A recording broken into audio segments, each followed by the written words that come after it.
We have someone who was preaching one time. And his theme changed into $3,000. I prayed for this, gave me 3,000. I thought of 3,000 and went to this person. The whole time they had given was just preaching.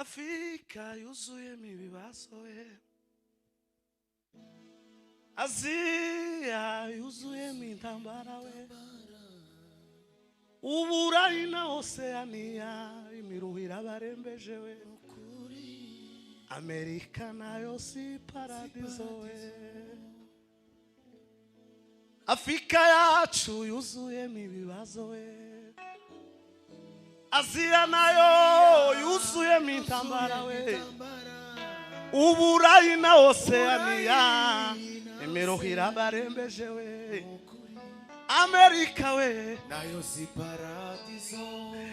Hallelujah. Hallelujah. Who gave you the name? These are the people Reverend had just mentioned, who teach of sin and then later commit the sin. And you start diverting the message. You told someone to stop adultery. After the service you want to commit adultery. You say you are the one who are teaching the same. Hallelujah. Let us all raise our hands up to our God. Hallelujah! Hallelujah! Hallelujah! Hallelujah! Amen. Hallelujah. Let us read the word of God. We're going to read like 2 chapters.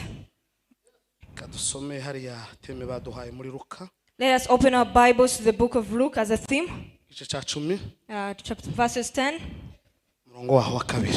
Chapter 2.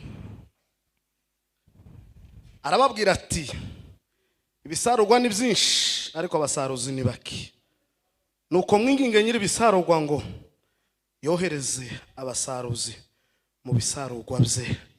Amen. Bagalatiya igice cya mbere murongo waho wa mbere. Galatians chapter 1 verses. Asoma muri Bibiliya jambo ry'Imana. We're reading the Bible, Galatians chapter 5 verses 1. Haravuga ngo 1 verses 1. Jewe Pawulo utaragizwe intumwa n'abantu cyangwa ngo bicishwe ku muntu runaka, ahubwo nkaba naragizwe intumwa na Yesu Kristo bwe n'Imana se yamuzuye mu bapfuye. Ahasubiramo asoma be yayo gusa igice cya mbere umurongo wa mbere. Abagalatiya Galatians chapter 1 verses 1.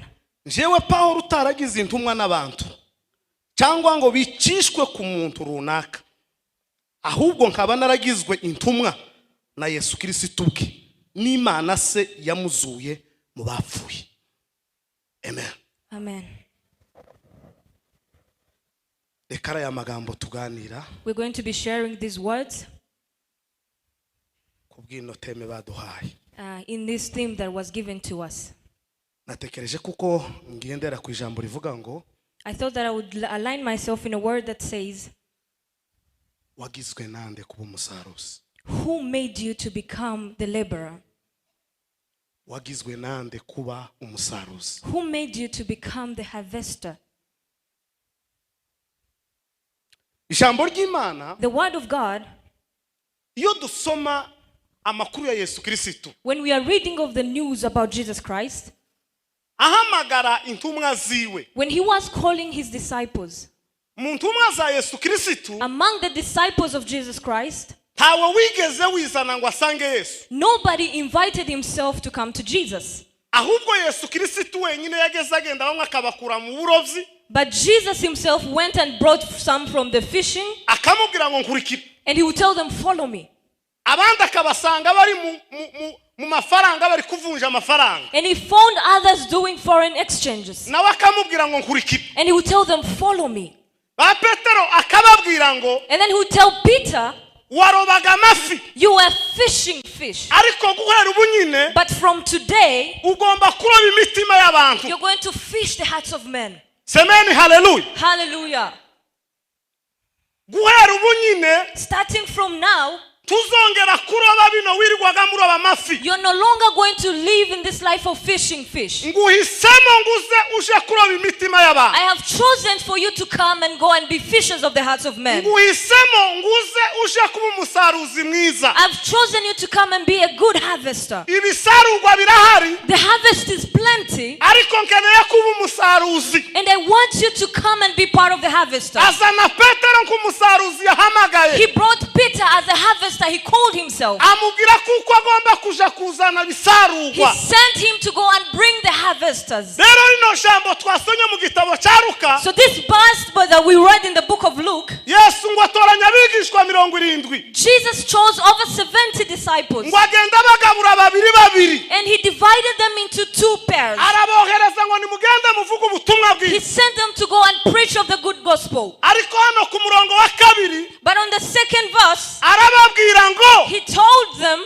ibisarurwa ni byinshi. The harvest is plentiful. Ariko abasaruzi ni bake. But the laborers are very few. Ibisarurwa ni byinshi. The harvest is plentiful. Ese utekereza gute kuko abasaruzi ari bake? What are you thinking if the harvesters are very little? Kombona twuzuye iteraniro dufite ibitabo. We are filling the churches with books. Kombona twazindutse turi mu materaniro. We came in early into the convention of the holy. Igituma utaba umusaruzi ni giki? Why are you not being a harvester? Ko wakijije umaze iminsi warabatijwe. You've been saved and you have been baptized. Kuba mu materaniro yahoramo. You come to do the daily devotions in the house Kubera of the iki Lord. Yesu abuza abasaruzi? Why is it that Jesus is not finding the laborers? Zamurira Imana ishubahiro. Let us all raise our hands to Jesus. Hallelujah, hallelujah. Hallelujah. Hallelujah, hallelujah. Hallelujah.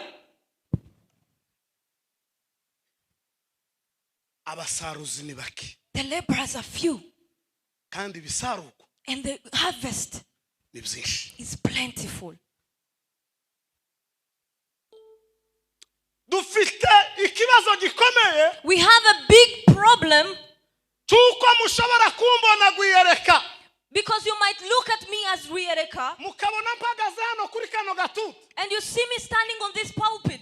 Mukamfata kumusaruzi ariko kumana ntari umusaruzi. And you consider me a laborer, but in presence of the Lord I'm not. Kuko ni benshi bo kwambara costume. Because very many can be well dressed. Kandi akamenya kuvuga ivyanditswe neza. And will be well spoken with the gospel verses. Ariko atari umusaruzi wosha gusarura. But is not indeed a harvester to go and harvest. Paulo abwira abagalatiya ngo Paul told the Galatians, nditumwe itaragizwe n'abantu. I am an apostle not by the people. Ndumusaruzi utarugeze utoranywa I am n'abantu. a laborer who was not chosen by the men. Nta muntu runaka wicaye ngo antore. No individual selected me. Natowe n'Imana Data. I was selected by God the Father. Zamurira Imana icyubahiro. Let us all raise our hands to the Lord. Hallelujah. Hallelujah. Bwana sifiwe sana. Praise be to Jesus.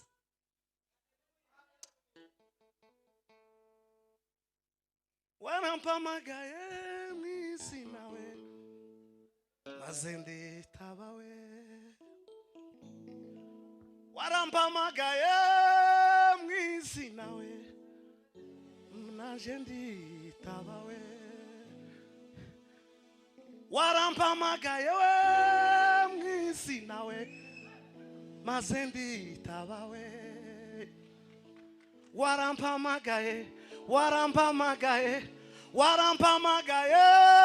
mwisina.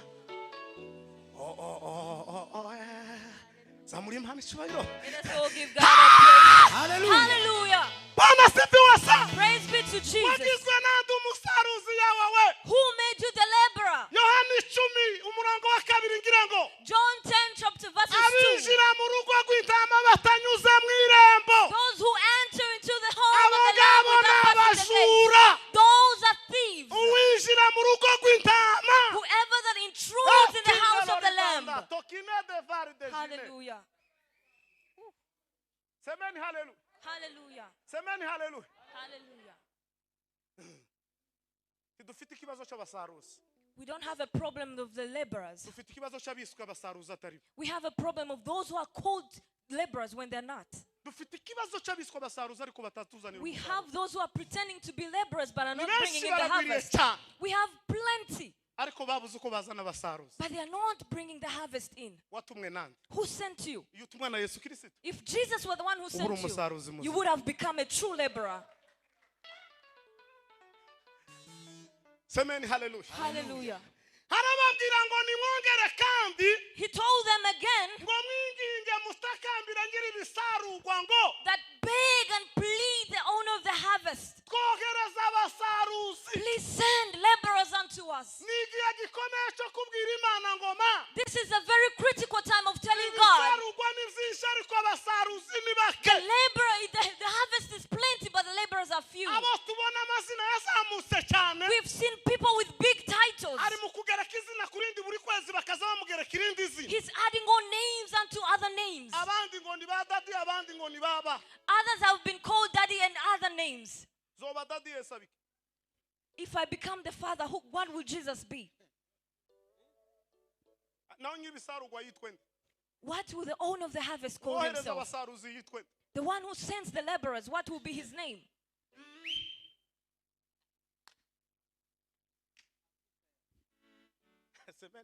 Hallelujah. The owner of the harvest. He's the mighty, he's the father. He's the father. Daddy. He's the father, he's the dad. After the father in heaven, yes, we have other fathers here, but they're not compared to the God in heaven.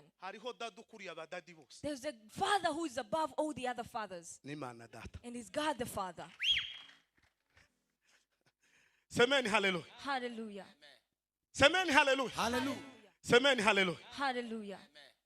Amen. Hallelujah. Hallelujah. Paul said, he said, I am a laborer and I was not appointed by a man. The Bible says they were praying in a room and the Holy Spirit fell upon them. And he said, choose for me these and the Saul. So they come and I appoint them of the work they have to do for me. Hallelujah. The Holy Spirit came upon them. He looked into Paul and found a faithful servant. He took him out of what he was doing. And he said, come, join the laborers. Because the harvest don't have people to harvest them. Paul, start harvesting. Amen. Hallelujah. Hallelujah. Amen. Hallelujah. Hallelujah. Thank you, Zakia. Who made you the laborer?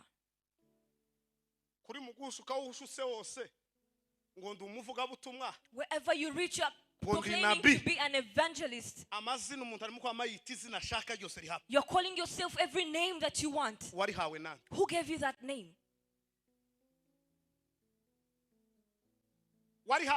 Who gave you the name? These are the people Reverend had just mentioned who teach of sin and then later commit the sin. And you start diverting the message. You told someone to stop adultery. After the service you want to commit adultery. You say you are the one who are teaching the same thing. And you're saying what is going on, that's the word you are teaching. You are not among the laborers. You're not among the laborers. Wait, God to transform you, and He will make you a laborer. Then you can go and harvest. You are like others, you need to harvest. You are like others, you need to be harvested. Let us plead to the owner of the harvest. God, send the laborers. Praise be to Jesus. That's why we are lacking laborers. A person is taking time to preach. We have someone who was preaching one time, yamavuga gusa iteme yamihinduka ibihumbi 3 by'idolari. And his team changed into $3,000. Nasengeye wampa 3. I prayed for this, gave me 3,000. Nakeneye 3 nje hanga. I thought of 3,000 and went to this person. Aravuga iminota iragenda aravuga iminota. The whole time they had given was just preaching about 3,000. I felt so sad in my heart and I was asking, after this what happens? 3,000. I went to this city, they gave me 3,000. These people had invited me, they gave me 3,500.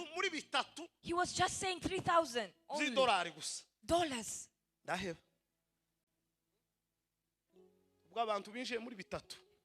People who have entered in that system of 3,000. Let us beg God to send in the laborers. Let us beg to God to send the harvesters. We plead that He may send us more laborers. The thing that will bring you the presence of God is taking your life out of the captivity of the devil and you enter into Christ Jesus. Hallelujah. Hallelujah.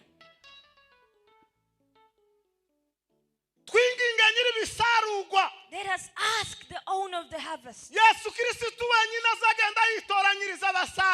And Christ only will go and appoint His laborers. He will call you by name to come. I need you to go and evangelize. Mungu akimuita Polo uje Makedonia. Polo uje Makedonia. Katika maono Polo aliona we. Mungu akimuita we. Katika maono Polo aliona we. Mungu akimuita we. Polo uje Makedonia we. Hallelujah. Hallelujah. Praise be to Jesus.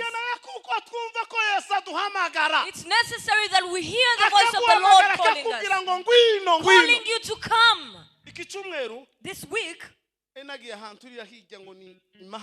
I went in the Mahama refugee camp. I was there for a conference. For us to be able to preach, we had to bring people first of all to have a friendly match. We were having 2 matches for girls and for boys, so that we can bring them, attract them to come. This is a camp that has over 10,000 people. We could bring a ball, and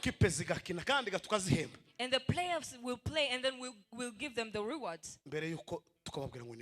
And then we will tell them to sit. After playing the football, after being a refugee, there is no other life. There is another life. And life is Jesus Christ. And they know how to play football.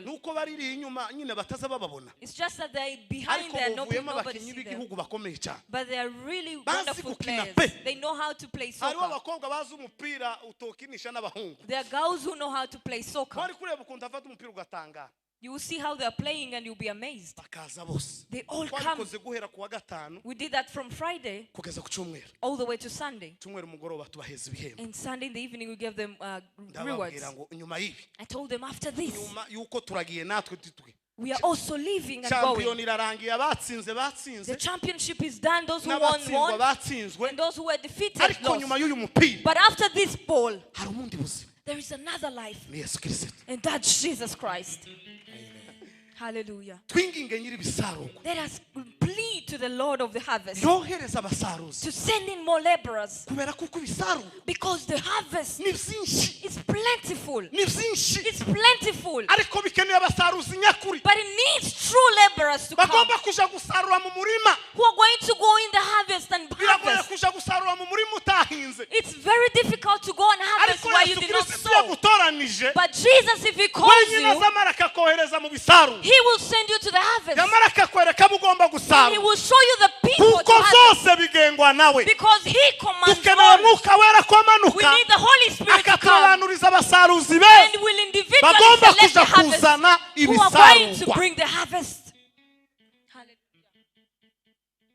kuko ndi wowe utaraba umusaruzi So if before you become a laborer, ngube wifuza kuzana ibisarurwa you cannot go and bring others to you. ntibizoshoboka It's impossible. sinoba guyerekwa I can't be Guyereka. taratsindwa ku cyaha cy'ubusambanyi If I'm not defeated by ngo adultery, nimara nje kubwira umusambanyi ngo and then ni I'll bibi go and tell the adulterer that don't do Ntibishoboka. it. It's impossible. ngomba kuba umusaruzi mwiza I have to be a true kaja laborer, kubwira umusambanyi nzi ko ntabufite and I'll make my way to the ariko adulterer. ikibazo gikomeye The greatest problem we nuko have dufite abasaruzi biyita ngo is ni that we have abasaruzi people who pretend to be babujije laborers ibisarurwa kwinjira who are stopping the harvest to kuko come ingeso zabo zirasa n'ibisarurwa because of the attitude they have. twinginge nyiri ibisarurwa Let us play and plead. uwinjira mu rugo rw'intama Whoever that enters the atanyuze land mu irembo and is not passing through the ni main gate, umujura that is a thief. nabo biyita abasaruzi Those are the ones pretending to be laborers, ariko atari abasaruzi but they're nyakuri not true laborers. atari abasaruzi nyakuri They're not true laborers. niko bimeze That is the iyo truth. bakwicaza akakubwira ngo urigisha kuri ibi ngibi There are some who sit you down and tell you urakora what to ibi ngibi preach. n'ibi ngibi They will tell you what to do. ewe reka mwuka wera duheze Let the Holy Spirit transform us. ndashimira fosco y'igihe mbwirije hano I think Foursquare, the longest time I've preached here, kuja kwirata kugira ngo wenda ibindi bigire I'm not trying to show off or anything. nta munsi bishop arambwira ngo ureke iri jambo ubwirize There's no time Bishop told me to preach this or leave this. yarabikubwiye reve Has he ever told you, Nijega Rev? nawe tuzatuza hano none So, ariko hariho ahandi hatari hamwe hatari habiri there are many other churches, not one, but not even two, hatari hatatu hakura umuntu atega akagera ku not even three, a place you go farther. akakwicaza akakubwira ngo iki niki They will sit you down and tell you this and this. ngo ntukivugeho Do not mention it. umwe yarambuye numva arayimaza bibiliya yose Once told me, and then it's like he was Tukore removing the kuri whole iki. Bible. Don't touch this. ntukore kuri iki Don't talk about this. ntukore kuri iki Don't talk about that. unsigiye iki What else will I speak about? ko bimaze ndavuga iki You are removing everything. ibi What am I byose left mwebwe with? mwarabikiranutseho Are you being righteous about all of ndavuga ngo this? sinobishobora niba ubonye ko ntaha ndataha I told him I am not able. If you want me to go home, I will freely go home. aza gutuza nyine abandi baramubwira ati reka umuntu yigisha iby'umwuka yamuhaye So he humbled himself, and the people told Kandi him ngo to mare kwigisha let ngo tugere ku people munsi wa nyuma. speak what the Holy Spirit has spoken to arambwira them. ati mbabarira And then on the last minute, he said, Forgive iki me. nicyo cyari cy'ubushake bw'imana This was the will of God. twinginge nyiri ibisaro Let us plead to the yohereza owner of the abasaruzi harvest beza to send in true batanga laborers ibyo bafite n'ibyo who bagira are willing to give all they utanga have, ubutumwa uzi ukora who are willing to give whatever they utanga have. ubutumwa uzi ntushobora kubwira umuntu ngo areke ingeso You cannot teach or preach to someone to leave a certain umutima wawe character utarayishobora if your heart has not been able to overcome that. hari aho nagiye wenda reka mbivuge There's another place I visited, barambwira ngo nigishe hejuru y'icyacu and they told me to talk about the tithing. ndamubwira ngo nzangikora ariko rimwe na rimwe kiza kinanira And I told him, sometimes I do fulfill the tithing, or sometimes I don't. singishobora I can't, I'm ureke not going to nigisha indi speak teme about that. sinja kubwira umuntu I'm not going to be able to stand in front of none people udatanga icyacu mufite ishida n'ibiki and tell them if you don't tithe, you're going to have problems when I can't bishoboke tithe kuba myself. yanankurikirana n'inshuti yanjye n'umupasiteri w'inshuti nama mubwira I told him yewe truly. nanje nzambikora ariko hazaba rimwe kikananira neza nkika nkaja gusaba imana imbabazi kongera ngatangira I also Bundi tithe, bushake. but sometimes none kumbwira ngo nje kukibwira uriya muntu aya tukireke so if you're telling me to go and preach about something I'm still working nakoze on, nabi let us leave it. nari kuja kwihagarika ngamanje kuza kwinjira umuntu kazanenda kumwurira naho nanje ndi kimwe nawe. Would I have gone in front of people and preached them about something I've not overcome yet?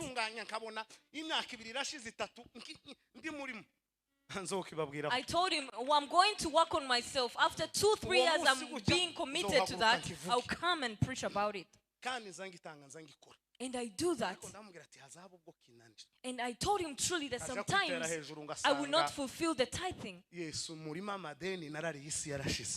Sometimes sometimes I jump some months without giving a tithe. So let us plead to the Lord of the harvest to send in true laborers. Apostle Paul mentions it. He said a word that did good to my heart. He said that no man appointed him to be. The owner, the Lord of the harvest, was the one who chose him. And he said, Paul, come out of the harvest. I transform you into a laborer to go and bring more harvest. We want God in this evening will take you out of the harvest and bring you and transform you into a laborer to go and bring more harvest. Bring the laborers. Bring the captives to Jesus Christ. Pray this evening. Plead in this connection. Among the people God will choose to be laborers. May your life be there. May you listen to the word of God calling you. May you listen to the word of God calling you. No man appointed you. No family appointed you. No no money appointed, but your life will be appointed by Jesus Christ. People will learn languages after knowing how to speak to the white people. After 2 days he has become a missionary. As we don't know languages, I ask myself, where will this come from? But a person will make a plan and a proposal, and then after that they will call themselves called. The money you have is the one that called you. You were called by the language, the English and the French you're speaking. You're called by that project that you have planned. But there's no voice of God called you. Plead to God to transform you into a true laborer. Not from you,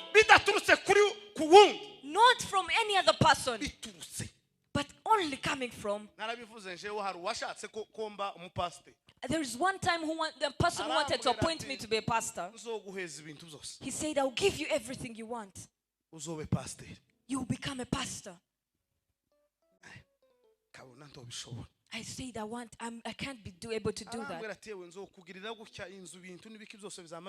He said he's going to pay all of this so he can make me a pastor. When you see the life he's living and you think it's a possibility. I went to a mountain to pray. Oh God. You see these pastors? I told him, God, do you think I can be a pastor? And God said no. And there are others who were calling me from all around, telling me that I can be a pastor. But God told me to continue proceeding this journey. When the time comes of you being a pastor, the Lord will transform you to become a pastor. But right now I'm seeing you the way you are. You cannot be a pastor. I said, God, you did not lie to me. I was also looking at myself. I was examining myself from the bottom to the top. And I would not consider myself a pastor. Can I sit in the church for 2 months? Can I sit there for a whole year? No, I can't. A person will do what they're able to do. I sit for 2 days in my home and I feel sick. I feel like I'm getting ill. That's the truth. And my wife knows about that. If she sees that I've been in the house for over a week, she will tell me you are sick.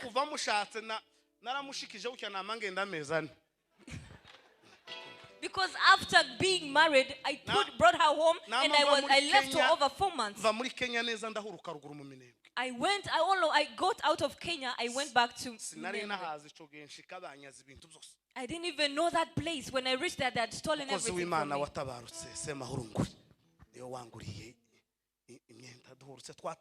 me. Turatarama neza maze arambwira ati nzokugurira imyenda n'ibintu byose ngo wereke uweze nabazoguheza bakujana ku ndondo turamanuka ndikibuvira ndongera bamfunze rimwe nyine kubera ibintu. I was imprisoned once and I remember the late woman of God then was the one who bought me clothes and then he escorted me all the way back home. Bangira ukuntu nyine bari abacu baza bakangana. Sari sinari kongira ubwoba bw'imbunda ariko kagira ubwoba bw'amagambo babavuga. I'm not normally terrified by the guns, but I'm terrified by the words they say. kavuga mwiringara twari kumwe na mukuru hamwe ne data farumasi n'imbere bagabo bama bamfungira abantu bama banzirikira hamwe nakabwa kandi nico cambabasha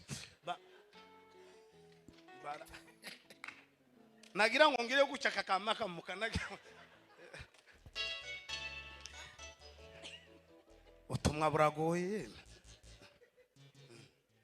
So when I was there being held captive, I was tied close to the dog. And that's one of the things that made me really sad, because the moment I would try to shake myself, the dog would bark at me. And that thing really traumatized me. I have a connection I want to make one time, and I will share my testimony.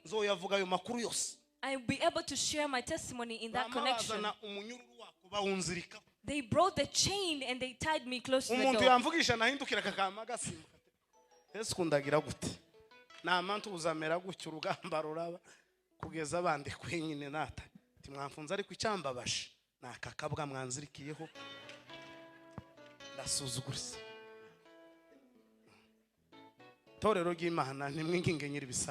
Let us please to the Lord of the harvest to send us the laborers in Jesus.